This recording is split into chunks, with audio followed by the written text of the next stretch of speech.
So as I said, today is part three of Webinar Visuals, and this is about how to design, part three of Webinar Smarts, which is about how to design your webinar visuals. And particularly I'm going to go through a number of things that are a little bit different for webinar presenters as opposed to general speakers, trainers, coaches, consultants. If you're doing normal face-to-face presentations, you may find there are a couple of things that are a little bit different when you design webinar visuals for webinars, and they're mostly around two things. One is that when you're designing when you're presenting a webinar, your PowerPoint or Keynote slides are the visuals. They're not a visual aid, they are the visuals. Contrast that with a face-to-face presentation where really your slides are just a visual aid to whatever else you're doing on the stage in front of the room, and you have a number of other things that your audience is looking at in terms of visuals, whereas with webinars, these are your visuals. And the second thing is that because webinars have to be transmitted over the internet, you can't design as fancy slides as you would for a face-to-face presentation. So you still need to make your slides attractive to engage your audience, but you have to do them in a special way so that they don't take too long to transmit across the internet. Okay, so you know that we're now in the middle of our Webinar Smart series. So this is session 3, which is about designing slides. This time next week, we'll be doing marketing and promotion. And then that special webinar that I added to the end of this is going to be about how to engage your audience. So we're right in the middle of this at the moment. And today's webinar is fairly intensive, actually. There's quite a lot of stuff. There's quite a lot of detail. So I'm just warning you, just focus and keep your attention on it, because even though the recording will be available, there's stuff here that you don't want to miss as we go through it the first time. So here's what's coming up in the hour that we've got. So just a little bit brief introduction, and we've kind of done a little bit of that at the moment, but then I want to go into broadly 3 things. So how to design, so broad design principles around webinars, webinar visuals, how to convert your ideas into visuals, and I want to spend quite a bit of time on that, and that's where I'm going to demonstrate a really useful and beautiful feature of new versions of PowerPoint, PC and Mac, that allow you to do this quickly. And then a little bit about the webinar environment and how you can do more than just PowerPoint slides. And I think some of you know this already, that little bit at the end. Then we just have a little bit of a wrap up. When we talk about the ideas area, I do want to talk about why I love slides with bullet points. Even though you'll very rarely see on my webinars, you'll very rarely see a slide with bullet points, but I'll explain that as we get to it. What we're doing today, and I mentioned this, I alluded to this slightly earlier, is that you're kind of looking at a magic show, and you're looking at not just the show, but you're looking at a little bit behind the scenes. So there will be a little bit of stuff where you're kind of looking at it with 2 frames of mind. So just keep that in mind as we go. I'm just curious, I have got a poll here, and let's make an assumption that you're here because you want to learn how to do webinar visuals. I'm just curious as to what's holding you back with your webinar visuals at the moment. So let me just quickly launch this poll, and you should see it on your screen now. So you can say nothing, that you're really happy with your visuals, or you don't know what good webinar visuals are, or you do know what they are but you don't know how to create them, or you know what's good, you know how to create them, but you just think you don't have the time to do it. Okay, so most people have voted very quickly, so thank you for that. Good, let me close the poll and show you the results. Great. Okay. So most people at this stage, at the stage of you don't really know what makes good webinar visuals, and I'm assuming that means you don't know, compared to other sort of presentations that you do, what's different in webinar visuals. So we'll definitely cover that today. And I'll show you how to also create them and how to create them fast, because today is all about creating. The key word today is fast. They're fast to prepare your visuals, fast to transmit across the internet, and fast for your audience to understand quickly at a glance. Okay, so let me show you the big picture around this. The big picture is this. So you've seen dozens, maybe hundreds of presentations where the slides look like this.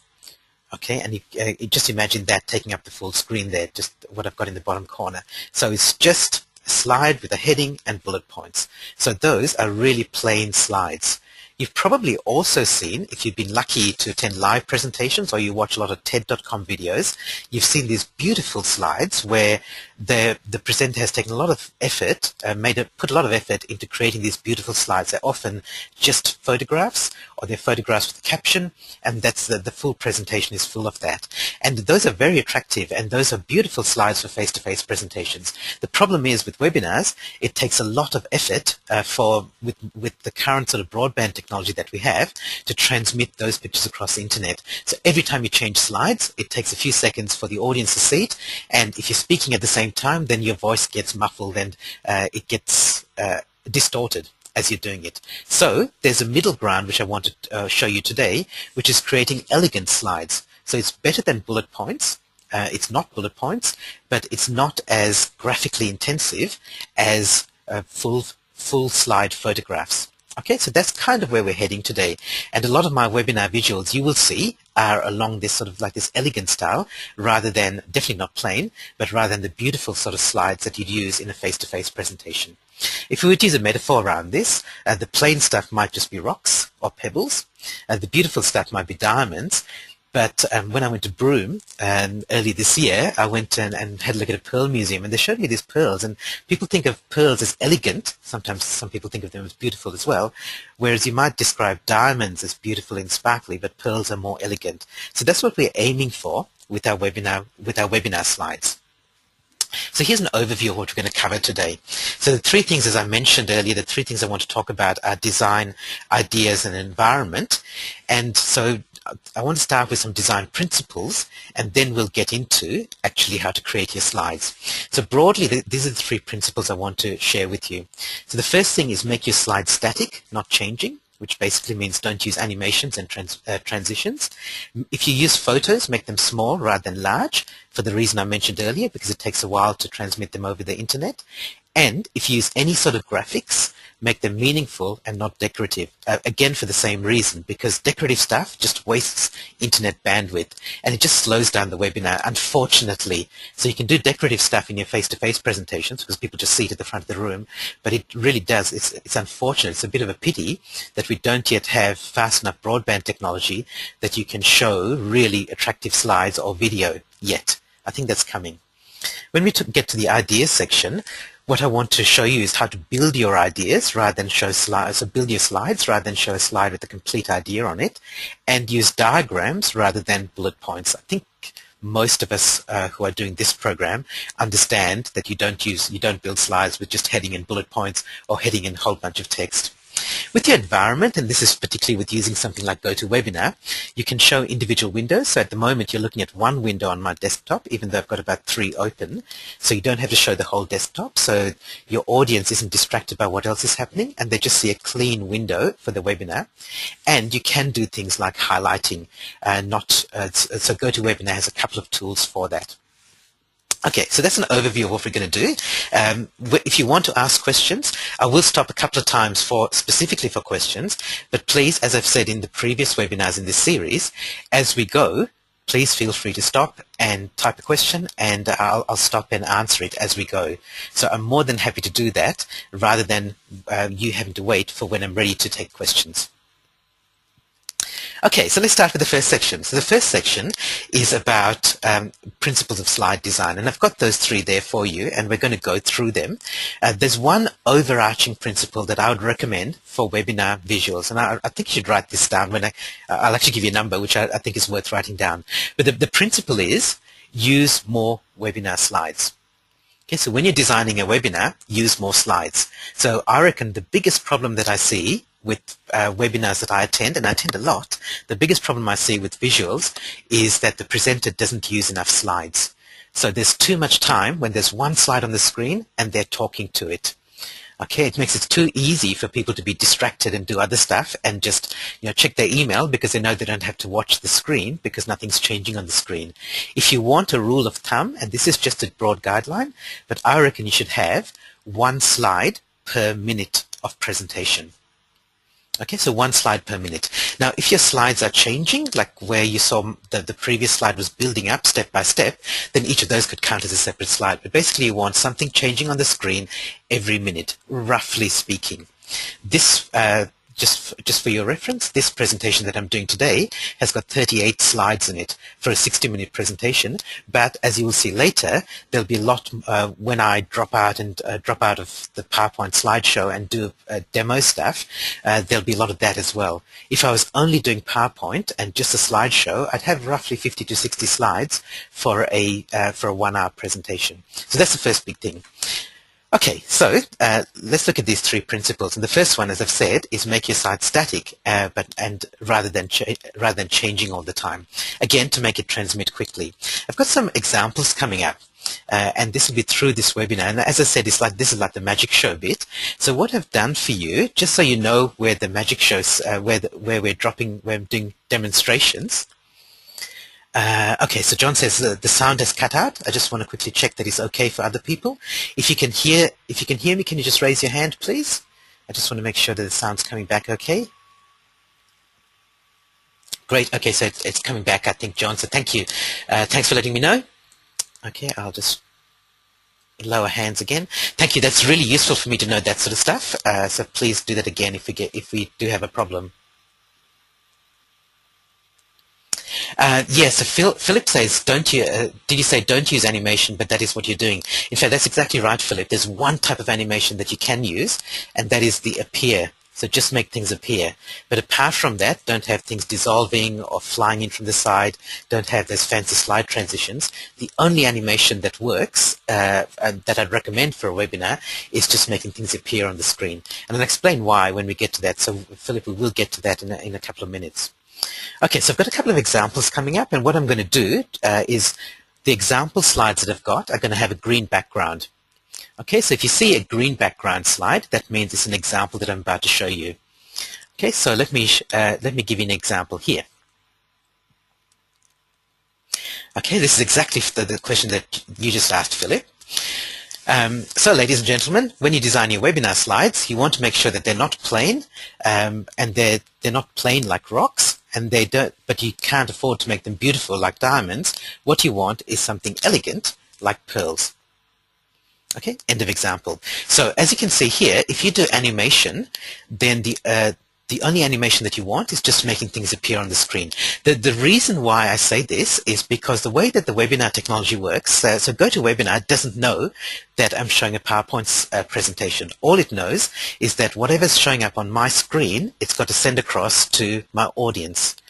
Okay, and every time something changes on the screen, what it tries to do is send over only the bits that have changed. So let me take off one of these animation bits. So when I show when I've sent this screen to you, if I now show the pearls in Broome, then it just has a look at the screen and figures out what's changed and just sends over only that bit that's changed.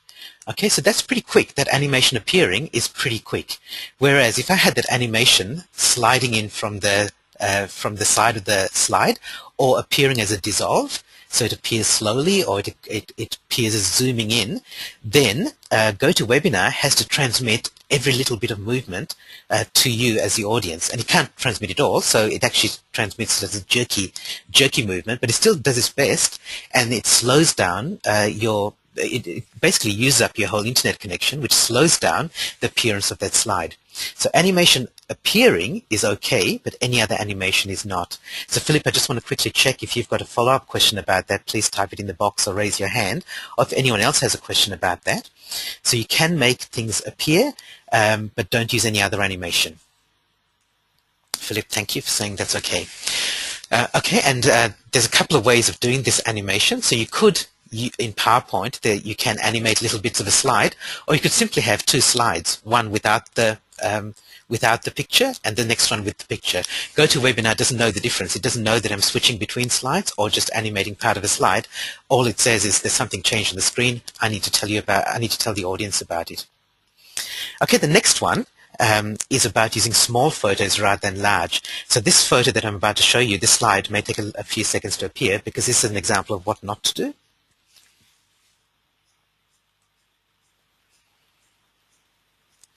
Okay, so it should have appeared now, and you notice that if you do have to show a large photo for some reason, then stop talking while it's loading, because otherwise your voice gets distorted, because GoToWebinar is trying to send the graphics and the audio at the same time. So here's an example of a slide that I use in a face-to-face presentation about magnetic messages and keeping your message alive after your presentation. The point isn't important, but this is the slide that I use. If I was doing this in a webinar, I would do it this way. So another slide coming up. Again, might take a couple of seconds because it's changing a lot. Okay, so in a webinar, I would do the same sort of slide, but I'd do it this way. And I talk about Doctor Who and the TARDIS and the past and the future, which is why it's there. But you can see that this slide here, assuming that my background was green all the time, there's not much that's not green on here.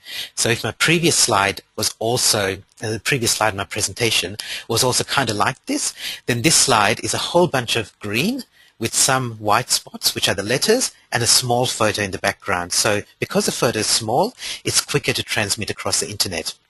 Okay, and this is an example where I go, look, I really want the photo there because it really makes my point. But if you're going to use a photo, don't make it a full screen photo, make it small. So Sandy says, what dimensions should you use and what file size for the photos? So the dimensions are, like roughly this, Sandy. So I've got roughly 1/4 width, I guess, and 1/4 of the height. It's up to you, really, and the smaller the better. The file size makes no difference. Okay, this is a question that I have been asked before, like how big should your file sizes be for your photos? As far as GoToWebinar is concerned, it makes no difference because GoToWebinar doesn't know about the file size of the photo. All it knows is that there's some, let me highlight this. GoToWebinar knows that there's some blue and black and yellowy stuff and white stuff in this corner of the screen, on this part of the screen, and it needs to send that to the audience. It doesn't know how big the original file size was. It doesn't know whether you've compressed it or anything like that. All it knows is it knows the dimensions, and that's all. Okay, so it actually doesn't matter in terms of file size, but it does mean it does matter in terms of the actual visible size of the photo. So Sandy, when you say the follow-up question is, do you mean 1/4 of the original size? Should I be thinking in pixels? I reckon you should be thinking, Sandy, in terms of look how much of the slide this photo takes up. It takes up very little of the slide, maybe 1/20th, maybe 1/16th. Okay, so it's taking up about 1/4 of the width and 1/4 of the height. So the smaller the better. The smaller the better. Now, if you've got a vertical photo and you want it to take up this whole right-hand column, fine, do that. Okay, there's no hard and fast rule. The only rule is the smaller the better. The smaller the faster. Okay, so that's a way to think about whether how you use photographs in your webinars. Okay, so so that's the end of that example. The other thing you can do if you're using photos or you're using graphics is to make a decision about whether you actually use photographs or whether you use those sort of icon graphics. Now, I recommend that you don't use that standard stereotypical Microsoft clip art stuff, but there are now a lot of really good places where you can get both photographs and icon graphics that are really attractive and relevant and will engage your audience because they're visual. So here are some of them. So, and I've got these under 2 columns here. The first column is where you can find photographs. So these are free or low-cost photos. There's a place called Flickr.com. Flickr is like YouTube for photographs, where photographers and even amateurs upload their photos there. Generally, you can't use any photos that are uploaded because they're covered by copyright. But Flickr does have an option for the person uploading it to make them available under Creative Commons license. So if you go to flickr.com/Creative Commons, you'll find a whole bunch of photographs. You can search about photographs, and it'll only search the photographs where people have given you permission to use them. And the only thing you have to do is attribute them. So you saw that the TARDIS photo that I used a couple of slides back, it said photo by such and such. That's all you have to do to give them credit. You don't even have to give them credit on the photo itself. You could have a slide at the very end that says that's a credits thing, and you just mention that the phone box photo was by Ben Loti. Okay, so it doesn't have to be prominent credit, you just have to give them credit somewhere. I had a look this morning before we started this webinar. There are now 29 million photos on Flickr that require only credit. Okay, so you just search, you find a photo, and you use it as long as you give the photographer credit. And these are photos you can use anywhere, so you can use them and publish them in your ebooks, in your books, in your presentations, anywhere you like, as long as you give them credit.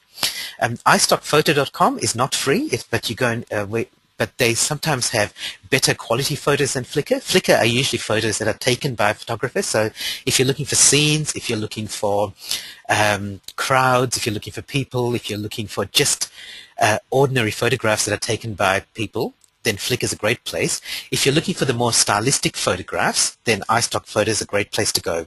You buy credits, and the photos cost between $3 to $5. Some of the more expensive ones are $10, but you buy them once and they're royalty-free, so you can use them as often as you like. And the third place, of course, to find photos is to take your own photos. So one of the things that I do is I use iStock Photo, and so I buy a whole bunch of photos, and once I buy them, I just keep them in a folder, and then I reuse them over and over again. Okay, so let me see if I can just flick over to that folder there for you. So you just see what I'm, oops, not that one. That just shows where my recording is. Okay, so you can see here, this is my iStock Photos folder, and I've just got probably a few hundred now that are bought over the last three to 5 years. And a lot of the photos I get here are things like metaphorical photos. So here's one about a man helping somebody up on a mountain, climb up a mountain. Or here's one with arrows. Here's a box. Here's cloud computing.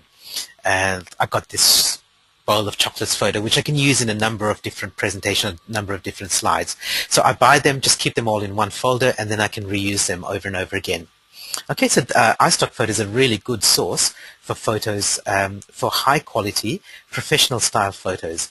And as I said, because you can reuse them, it doesn't cost you very much after you pay your $3 to $5 the first time, and that's it. Okay, Sandy says, can you use them on product packaging? They say something that makes it sound like potentially not. I'm not sure, Sandy. I've never used it on product packaging, but I've certainly used it for things like book covers and webinar slides. So check the licensing. They do before you download a photo. It says, please read the licensing agreement, and just check it carefully just to see what it does say about that. Okay, the other place that you can get graphics is where you get icons. So these are not photos, but these are things, like you'll see a couple of them on the slides that you've seen a couple already through the slides that I've done, and you'll see some coming up as well, where these are the drawings. And again, like Microsoft used to have those, like, those clip out people, those which you see lots of people using doing presentations. Don't use them. But Microsoft does have some really good graphics now, which are not the stereotypical things. You can also go to coffeecup.com and buy a whole set of icons, and it costs about $100 when I bought them, and you get a few hundred icons. Some of them are duplicates because they're available in different colors, but you buy them once and then you can use them as often as you like. You can also Google for free icon sets, and you'll find a whole bunch of people who've created these icons and made them available for you. If you do that, my only warning is just check their terms of use. Some of them say non-commercial use only, some of them say attribution required, and some of them say, look, these are free for you to use, commercial or non-commercial, and attribution would be nice but is not required. So just check their licensing use. The reason why you might choose icons over photos is, again, coming back to webinar visuals. If you're doing a face-to-face presentation, it doesn't matter, but with webinars, icons tend to transmit faster through the internet because they tend to be like a solid color or a few colors, whereas a photo has lots of shades of color. So it's actually takes longer to transmit a photo across the internet. So that's just some of the technical reasons why you might want to use icons rather than photos, if you can get away with it. Okay, the next thing is, here's another example, and again, I showed you this example before. If you're going to use photos or icons, make them meaningful, not decorative. So I've done this with a metaphor. So I've used the rocks, the diamonds, and the pearls as a metaphor, and it's related to what I was talking about. Don't just use a photo just for decorative purposes only. Okay, so just by the way, you may have noticed that when I switch from slides with a green background to a black background, or vice versa, again, it's slightly slower. So keep the same background for all your webinar slides if possible. This is an example of today's webinar where I can't do that because I've deliberately chosen to change the background color for teaching purposes, but in general, you want to keep your background as simple as possible and as similar as possible between slides. So normally, my webinar slides have a background that's either plain black or plain white. In my promotional webinars, in the footer, I have a website address in there, but again, that stays the same in every slide so that GoToWebinar doesn't have to transmit a change every time I change my slide. It doesn't have to send it across the internet. Yeah, and Shabari says, yeah, the pearl picture, the pearl photograph was very cluttered, and elegant would be a simple string of pearls. And exactly, that's a good point, Shabari. I'll do that next time. So you're right. Again, you want to make your photos as simple and meaningful as possible. Okay, so there's some design principles around some broad design principles and also where to find pictures. Let's get into now how to take your ideas and present them in webinar slides. And this is a bit where I'm going to jump into PowerPoint and show you how to do that. So the first thing I recommend with your slides is to build them rather than show complete ideas. And the second thing, we'll get into diagrams, not bullets. And what I mean by building is, and you've seen me do this a couple of times already today, presenters do this all the time, even in face-to-face presentations. I particularly recommend it for webinars because, again, it keeps your audience engaged. So if you're building up a slide, so here's an example of a slide that I'm building up in 4 steps. And let me just, so it doesn't matter that it's blurry. I don't want to show you the details of this, but I want to show the process of building it up.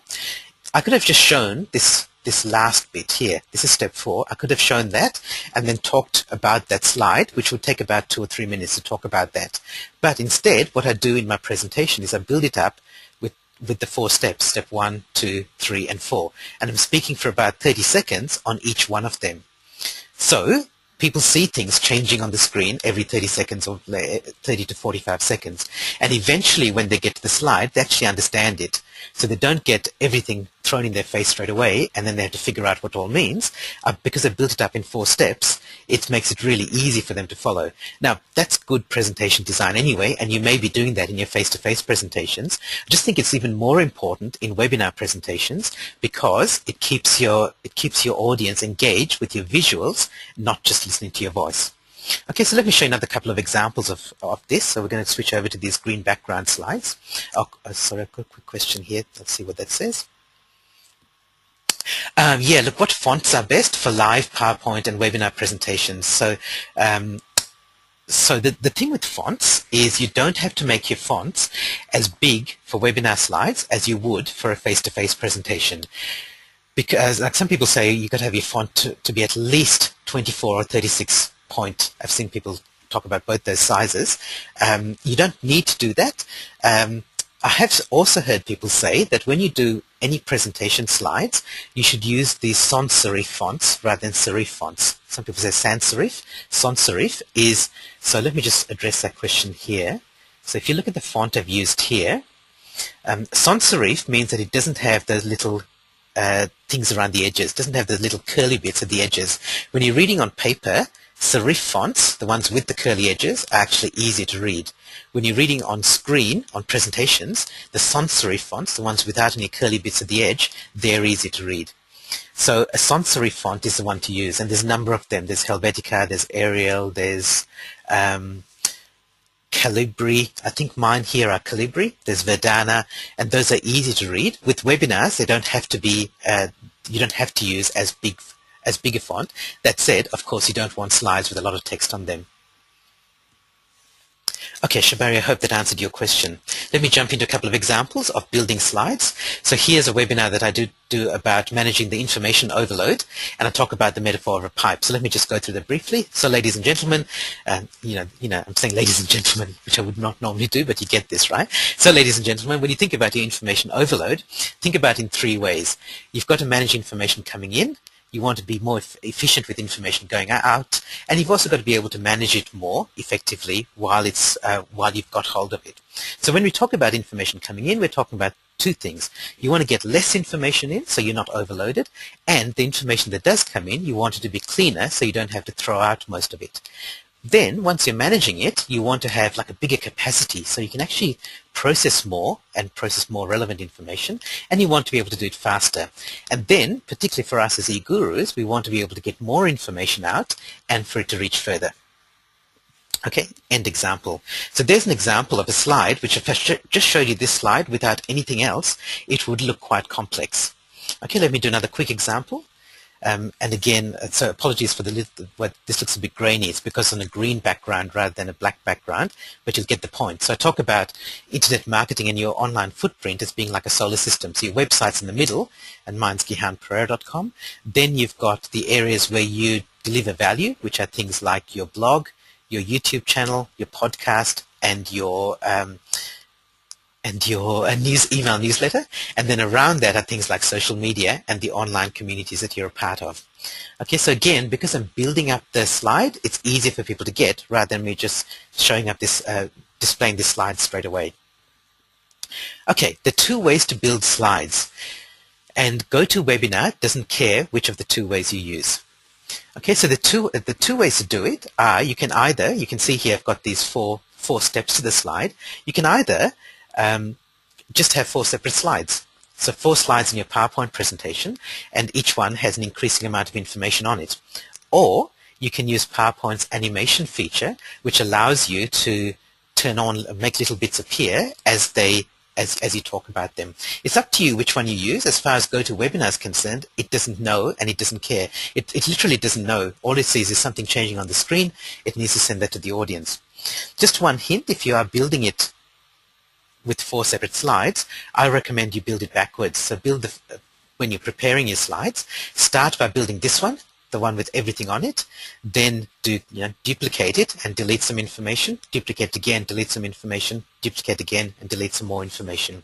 It's easier to do it that way than to build up, because sometimes you build up and you find that things didn't quite align properly, so you've got to move things around, and then then the build doesn't work because you have to go back and change the other ones as well.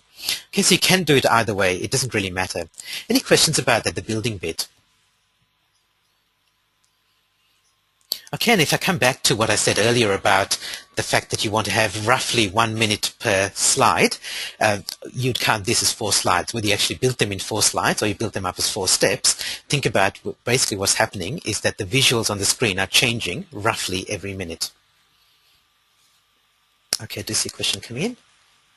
The 2 ways of building again. Okay, so Shelley, you can either have 4 separate slides. So you can see here that there's like 4 slides, and you can in PowerPoint or Keynote build actually 4 separate slides, and then you just show them one at a time. You just on your screen, you just go next, next, next, next, and to the audience, they don't know there's 4 slides. They just see more information appearing on the slide.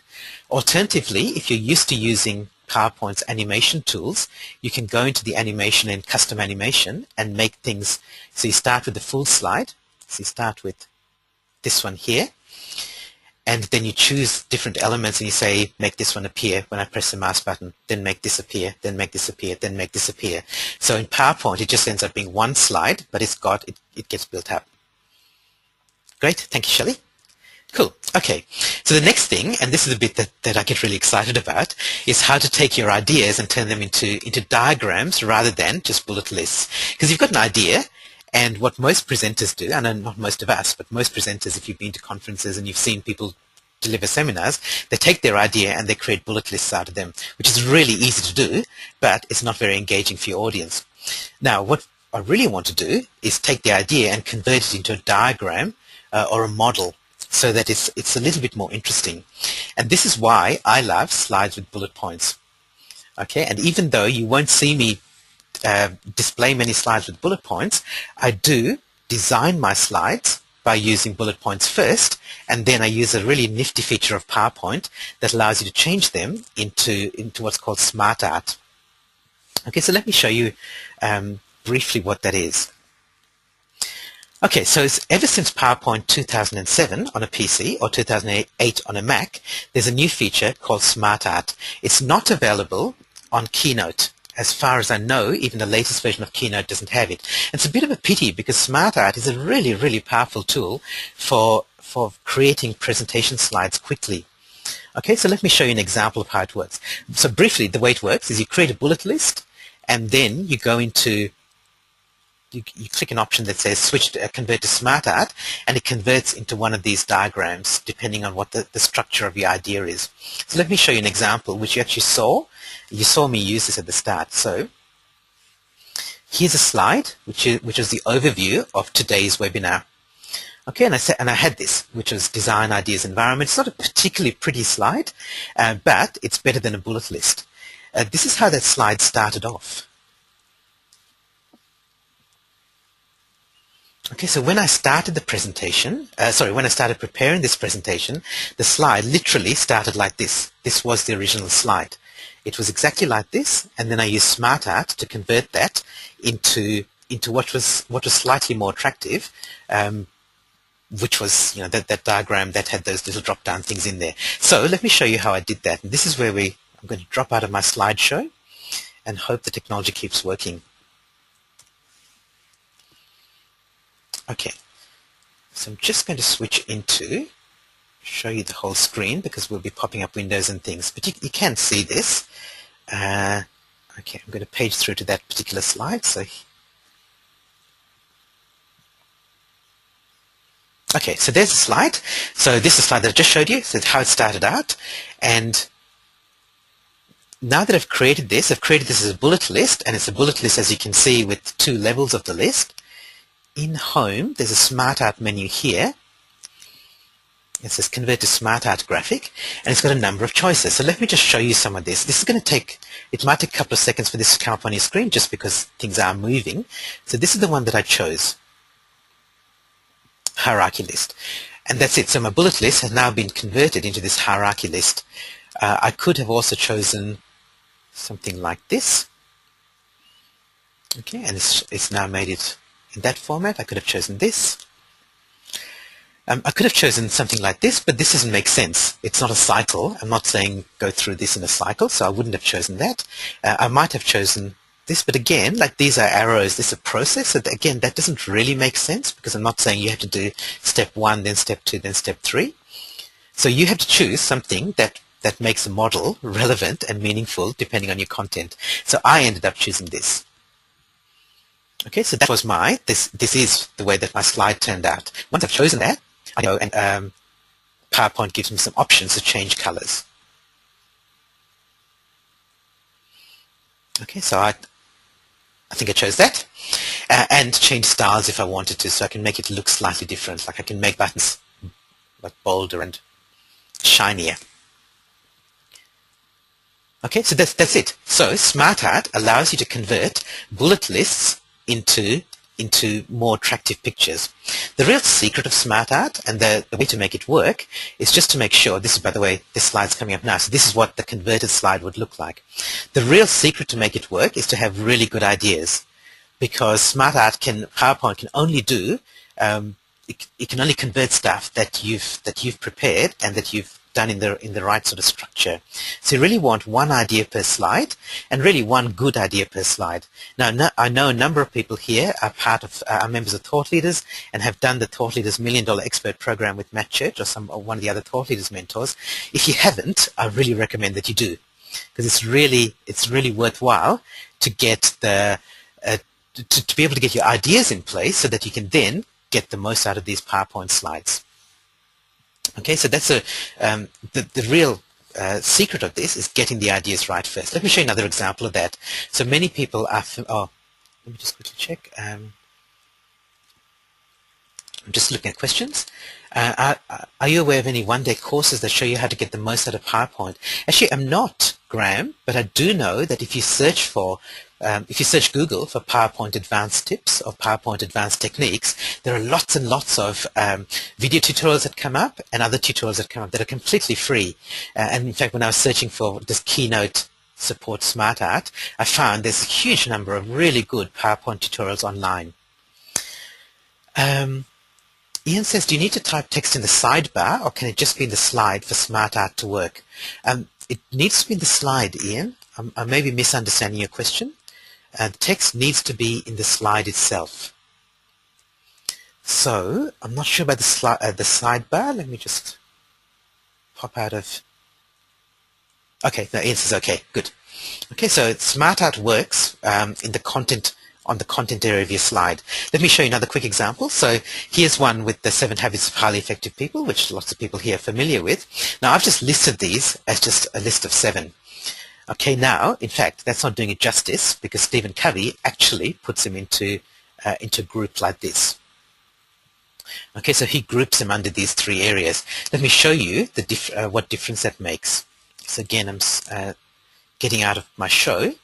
So if I take just the original one with just the 7 habits as a list, if I try to convert that to Smart Art, PowerPoint can't do very much with it. So this is that hierarchy list that I had before. All it can do is just put them in a row or like this.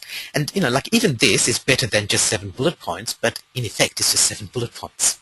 Okay. On the other hand, if we went to the better structured idea and said let's make that into Smart Art, then that one actually does make sense. So you can put them into, like, this is a basic bullet list, but there's a hierarchy.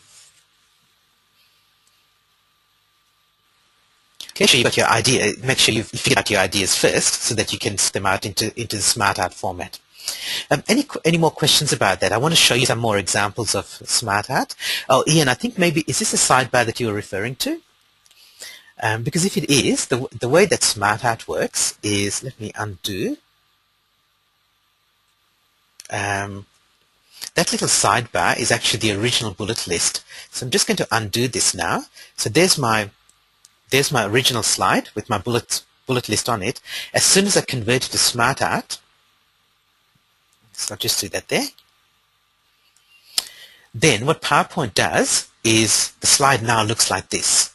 In fact, you can't get back to the original bullet list. So you can't actually, there's no option on here to take Smart Art and convert it back to the original bullet list. However, if I click anywhere on that slide, it just on the sidebar here, it gives me the original bullet list. So if I want to change things, so if I want to say proactive should actually be spelled proactive, I can either change it here or I can change it here.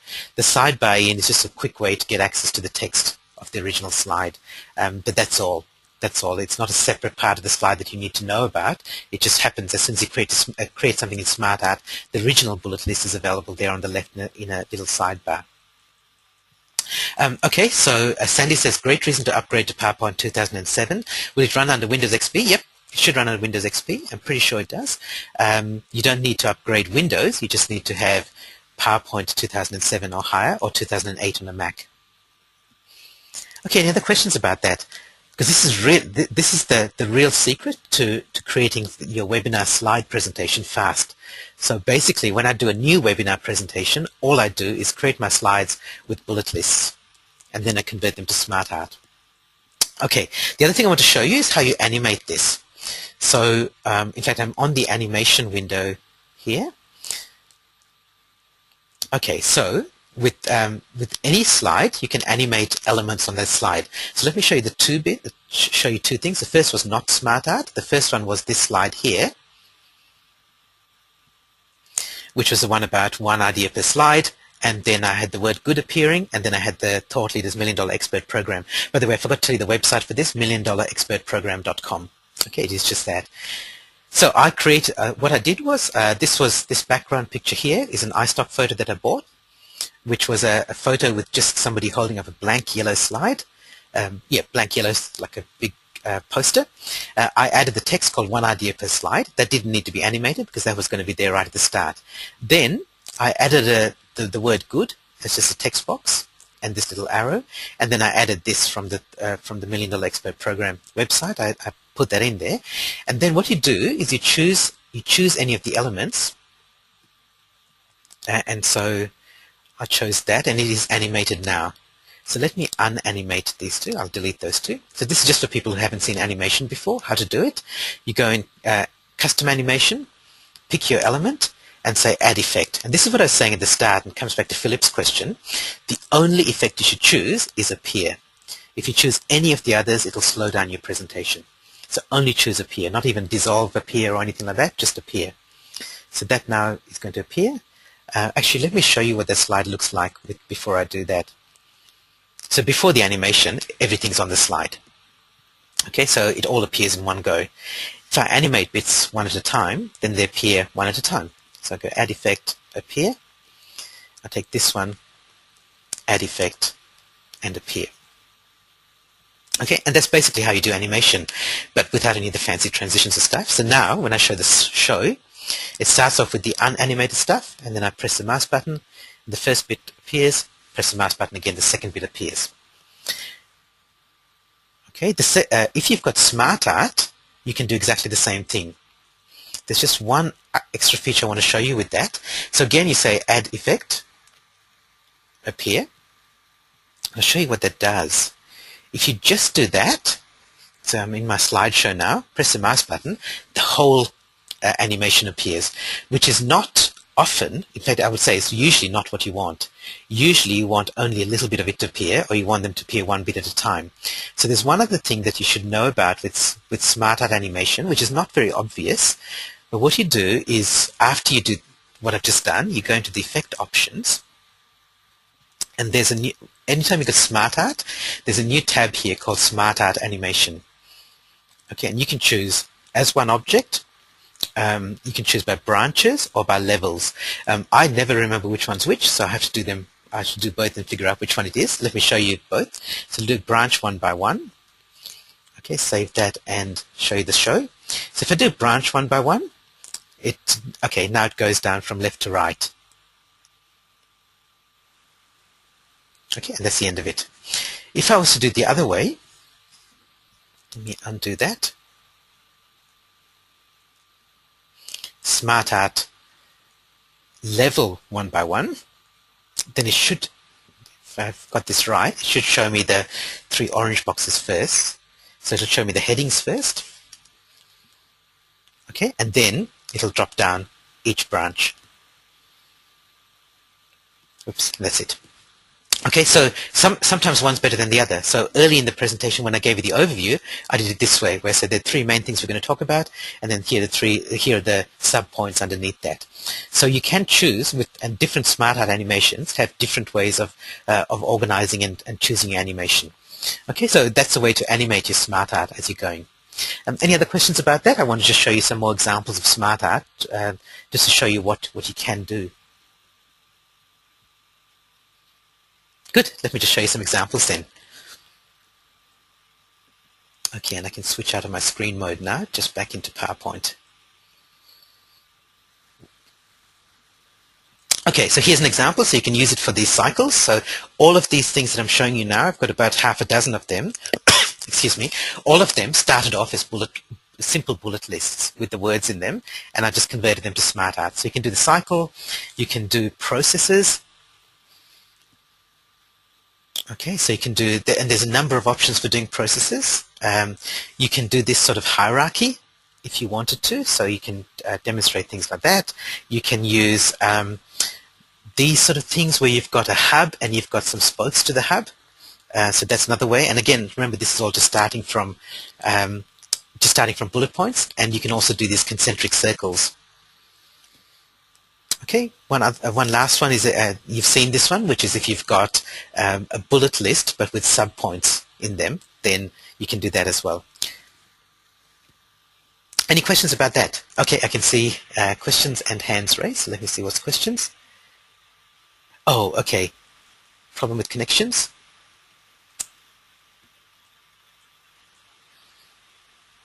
Let me just quickly check whether other people are having problems as well. Can I quickly check, can you raise your hand if everything's okay and you're seeing the slides all right? Just want to make sure everything's back. I think there was a temporary problem there, but it's all fine now. Thank you. Thanks, everyone. Thanks for looking out for me. I really appreciate that. Great. And even the person who said it originally said this all okay now. Fantastic. Okay, so let me finish off with a bit about how to manage your environment. And I mentioned this briefly last time when we talked about GoToWebinar, and you've seen me do a little bit of this today as well. So and at the moment, it's only the PC version of GoToWebinar that allows you to do this. But with the PC version of GoToWebinar, you can choose to show individual windows. And whenever I run my webinars, I generally do show an individual window. So, and it's usually the PowerPoint window to start with, but if I switch to my web browser, I'll do that. But you have also got the choice to show the desktop. And I did that earlier today, and let me just do that again now. So the disadvantage of showing the desktop, and I've deliberately kept an untidy window behind it, which is completely irrelevant to this presentation, is that people get distracted by that. They see other things on the desktop in addition to what you're demonstrating. If you're a Mac user, at the moment, the only choice you've got is to show your full desktop. Okay, so if you're using the Mac version of GoToWebinar, just make sure that you've got the only windows you've got open are the ones that you actually care about and that you care for your audience to see. Otherwise, you don't want. Otherwise, they'll get distracted by other windows happening in the background. Okay, with the PC version, you can choose to switch between and to show individual windows and switch between them if you want to. I'd recommend if you're starting with GoToWebinar, just have the one window that you work on. So for your first few webinars, you may only have PowerPoint or Keynote running. You won't have anything else. But then as you get more experienced, more familiar with it, you might choose to switch and say, have a web browser where you're going to demonstrate stuff later. Or you have, like I did, I had my iStock Photos, which is just a window open on Windows Explorer. And so you can switch between them, but it's just one extra thing to keep in mind. And one extra thing to manage. The second thing is that with and this is another feature of GoToWebinar, you can see my cursor on the screen, but GoToWebinar does have a couple of other options. It's got a couple of drawing tools, which you've seen me use a couple of times, but you can highlight words on a slide. So that is useful. So what I do is when I'm doing my PowerPoint slides, I tend not to worry about using the highlighter because I can highlight in PowerPoint. Now I can just make a little yellow box appear on top of certain words. But if I'm demonstrating something on a website, or if I was to show you a particular photograph in my iStock Photos window, and I want to highlight that one, and I want to just read the words, I'd use this yellow highlighter. If I just want to point to something, there's a red spotlight as well, which you can see now. So you've got the choice between those two things if you want to highlight stuff on your slide. You can use a spotlight and that kind of moves around, or you can highlight specific things and that stays there even after you've moved your cursor off it. Sandy says, do you switch between the windows by clicking on a tab at the bottom of your screen? No, the way it works, Sandy, is that on my GoToWebinar control panel, where it says show my screen, I've got a little drop-down menu and it shows me all the windows that are currently open. So on my screen, and you can't see this because only the presenter can see this, I can switch to, actually let me switch to one other window first. So I can switch to my web browser window by just choosing from the drop-down menu. So I had that if anyone wants to know about how many photos were available in Flickr. So here's an example of where I might say highlight 29,375,000 photos available for you to use with attribution license. Attribution means that's all you have to do. You just have to credit the person and you can use the photo in any way you like. You can change the photo, you can use it in a product that you sell and so on. Okay, so that's an example of where you use a highlighter. And all I was doing, Sandy, was going to, in the show my screen, there's a little drop-down menu that allows me to choose between any of the windows that are open. So I'm in the drop-down menu now, and I know you can't see this, but I choose another window. There's my iStock photo window that comes up on your screen. And again, at the moment, this is only for PC users. Mac users, you've got no choice except to show the whole desktop. But PC users, you can switch between them. And PC users, you've also got a little window in your control panel called Audience View. So I can see that the audience is looking at just that window. So you can just see my iStock photo window. And again, I can do stuff in there. So I can highlight particular photos or spotlight particular photos, or I can switch to another window. I saw another question in there. Let's see what that was about. Where are the options in GoTo? It's at the very top, Ian, in the bit where you show your screen and hide your screen. Just under the button that says Show or Pause, there's an option. There's a little drop-down menu that has those options in there to choose between windows that are open. Okay, so basically what you do is at the start of your webinar, before you start your webinar, just make sure you have all the windows open that you want to. One other hint, if you're doing things like you're going to be visiting websites and you know you're going to be visiting those websites during the webinar, just open them up in separate windows or separate tabs so that you don't have to open them up during the webinar itself. Okay, because again, opening up a web page just uses up your internet bandwidth, and that just means that it might make your voice get a bit distorted while it's loading whatever's on that web page. It doesn't cause much of a problem, but it can cause minor problems. Okay, Hutch, I see you got your hand raised, so let me just turn your mic on. Yeah, sorry, the question was also more around the functionality around the cursor and the highlighter. Yep. I don't know where that is. Oh, sorry, so not the choosing the windows? Yeah, the highlighter is on your GoToWebinar control panel. So obviously, as you as an audience don't see this for everyone, but onto the left of the control panel, there's a little vertical panel. So you've probably got one at the moment. Actually, Hutch, what's on your little control panel? The bit where you raise your hand. So you've got a couple of little icons there now, haven't you, as an audience member?